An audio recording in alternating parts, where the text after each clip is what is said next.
Okay, so here we have a Sharp. And this is unlike any Sharp I've had before, because the other ones I have had were all the more basic style ones that just had the hose running down here. So this one's a little bit different, of course, having the onboard separate hose as well as this control here. Pretty short hose, you know.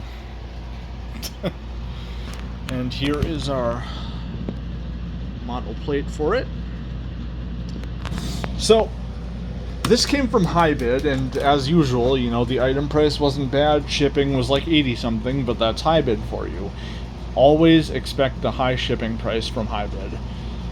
But it is what it is. And I am currently waiting on a speed control thing. I found it cheaper just to buy a whole, like, replacement upper plate for it. So that'll have all the parts I need, even though I really just need the little slider, but whatever. And I did want to just mention this, because I did notice a bit ago that because I'm using a Kenmore upright U, L, and O bag in it, because I like HEPA bags, and it was kind of smothering the inlet down here, so I did borrow this out of a Eureka Smart Vac just to toss in here for it. I you know, at least want to make sure we're giving it a fair chance and seeing its full power, even though this doesn't fit. So I have a feeling, you know, these things probably did have something like that, but obviously this one doesn't have it. It just had that cloth filter at the bottom. And let's see, it's got two removable filter pieces.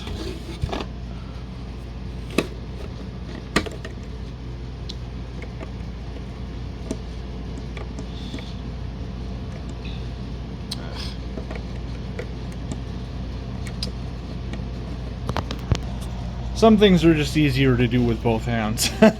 It's not that difficult, but just getting it lined up. So, like a lot of Sharp machines, this one does have a dual stage motor in it. This one, interestingly, seems to be, well, it might be an Italian Amtech motor. It's not like the other Sharps I've had have all had a pretty typical Amtech motor to them, but this one, that back casing on it definitely resembles the Italian ones. And I don't know that this is Italian, but it does look like it. And I don't think we've seen that design come from, you know, the typical, like, Mexico plant and wherever else they were produced. So I'm just gonna get this tucked in here. And we do have the typical stainless steel brush roll, 2 brush strips, and this one also has an idler assembly on it. So we got that pedal at the top that controls, you know, the belt path, or it controls the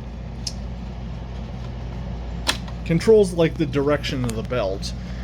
Because as you can see here, we have 2 divided pieces. So this one's the idler, where it just spins on nothing, and then of course this is the assembly down here that actually controls it. So we flick the lever over, and a little guide arm down here will actually guide the belt over to run the brush.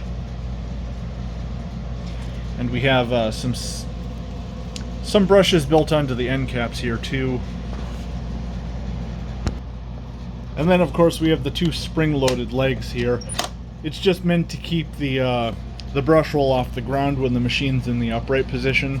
Keep it from spinning in one spot and potentially burning a spot in your carpet. So we'll start off with our electrical measurements. Ambient voltage.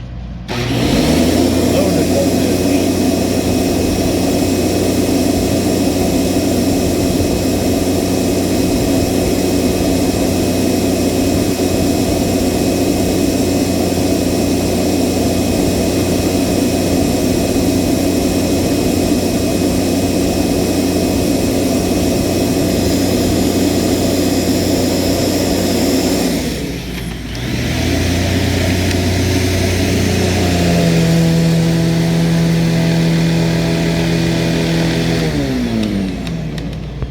So I normally would take a measurement at the ports here, but in order to take these hoses out, you have to unscrew this assembly, and I don't feel like it, so we're not doing that. I should note too that the inside of this thing is like a little paddle, and only one side of that paddle has like a foam seal on it. The other side doesn't. I don't know if the other side was intended to have one and it just wore away or what. Or maybe it was never there. I don't know. We also do have a suction relief valve, which we can see the opening to it right here. So, just worth noting. Alright, we got the stumpy little hose laid out. And I did put it onto the floor or tool mode, so the brush will not be running, but it is of course running on the idler pulley.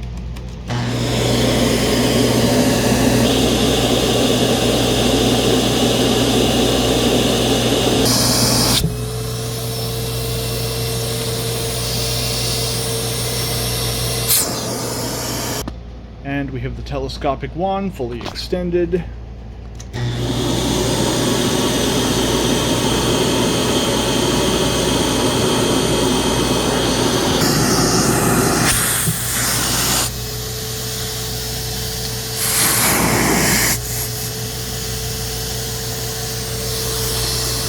Oh, we got some leakage right here for sure.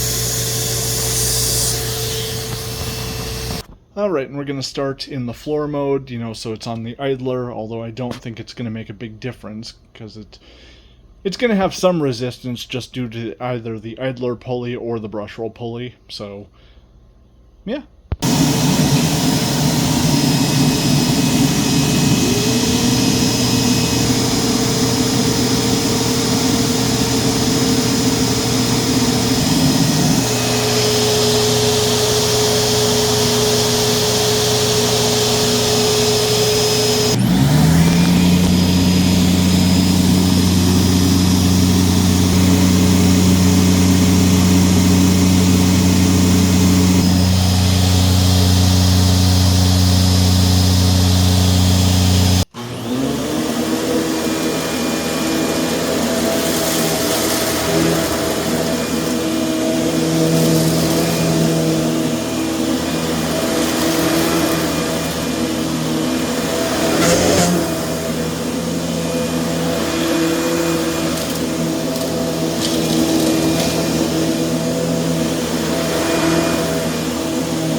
I have to admit, I'm actually a little bit disappointed by this machine. I thought it would be more powerful than it is.